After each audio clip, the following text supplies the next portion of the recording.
तो पहले चरण का प्रचार अब से महज कुछ मिनट बाद खत्म हो जाएगा, लेकिन पहले चरण के प्रचार के आखिरी दिन सियासत में राम नाम की गूंज खूब सुनाई दी है। हालांकि सियासत में राम का जिक्र आजादी के बाद से ही होता रहा है, लेकिन आज मामला कुछ और है।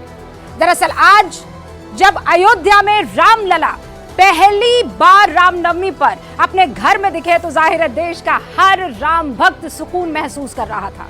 ललाट क्या चमक रहा था सूर्य की किरणों से। लेकिन सियासत में शांति नहीं होती, और वो भी तब जब आम चुनाव के पहले चरण की वोटिंग में सिर्फ 39 घंटे बाकी हैं। इसीलिए राम के सूर्य अभिषेक के साथ ही सियासी हंगामा शुरू हो गया।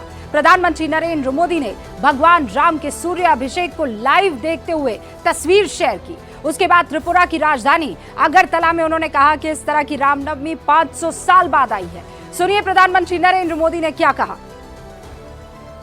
500 वर्षों के बाद, लंबे इंतजार के बाद वो रामनवमी आई है जब भगवान राम अयोध्या में भव्य मंदिर में विराजमान है। प्रभु श्री राम जो कभी टेंट में रहते थे, आज भव्य मंदिर में सूर्य किरणों ने उनके मस्तक का अभिषेक किया है। प्रधानमंत्री नरेंद्र मोदी के बयान के बाद बारी विपक्ष की थी। विपक्षी पार्टियों ने राम के नाम पर सियासत करने का आरोप लगाया और कहा कि बीजेपी को रामनवमी के मौके पर घेरना जरूरी है। कांग्रेस महासचिव जयराम रमेश ने ट्वीट किया और ट्वीट करके क्या लिखा आपके सामने रख रही हूं। उन्होंने कहा, श्री राम नवमी के पावन अवसर पर सभी को बधाई और हार्दिक शुभकामनाएं। यहां तक होता तो समझ में आता। फिर उन्होंने क्या लिखा, मर्यादा पुरुषोत्तम श्री राम ने वचन पालन के लिए सत्ता को त्याग दिया था, उसका त्याग किया था।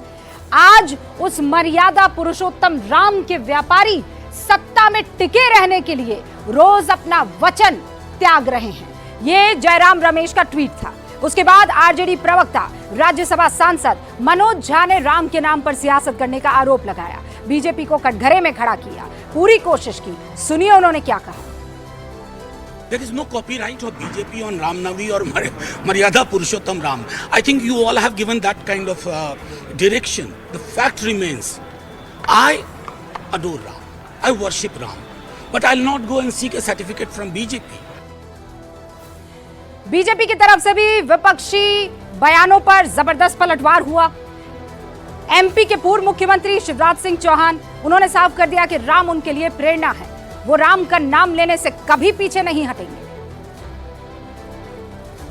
भगवान श्री राम, मैया सीता, क्योंकि राम हमारे अस्तित्व है, राम हमारे आराध्य हैं, राम भगवान हमारे प्राण हैं, वो भगवान भी है। और भारत की पहचान अगर है तो भगवान श्री राम से है। हमारे रोम रोम में राम रमते हैं, हमारी हर सांस में राम बसते हैं। यानी राम के नाम पर सियासी घमासान से विपक्ष किसी भी विवाद से बचने की कोशिश में है। इसीलिए आज जब उत्तर प्रदेश में राहुल गांधी और अखिलेश ने संयुक्त प्रेस कॉन्फ्रेंस की तो रामनवमी की शुभकामनाओं से उसकी शुरुआत की। लेकिन विपक्ष में अपवाद भी है। बंगाल में ममता रामनवमी पर दंगे की बात कर रही है, विवाद को और बढ़ा रही है। यानी विपक्ष का एक धड़ा जो है वो राम नाम का हथियार बीजेपी को थमाना नहीं चाहता है। ममता अपने बयानों से बीजेपी को बोलने का लेकिन मौका दे रही है। दूसरी तरफ बीजेपी राम को गर्व से, अपने सम्मान से जोड़ने की बात कर रही है। ऐसे में सवाल यह है कि क्या 2024 में भी भगवान राम की सियासत की धुरी देखने को मिल सकती है। और इसीलिए गूंज में आज का मुद्दा है, सियासी मन राम से क्यों घबराए।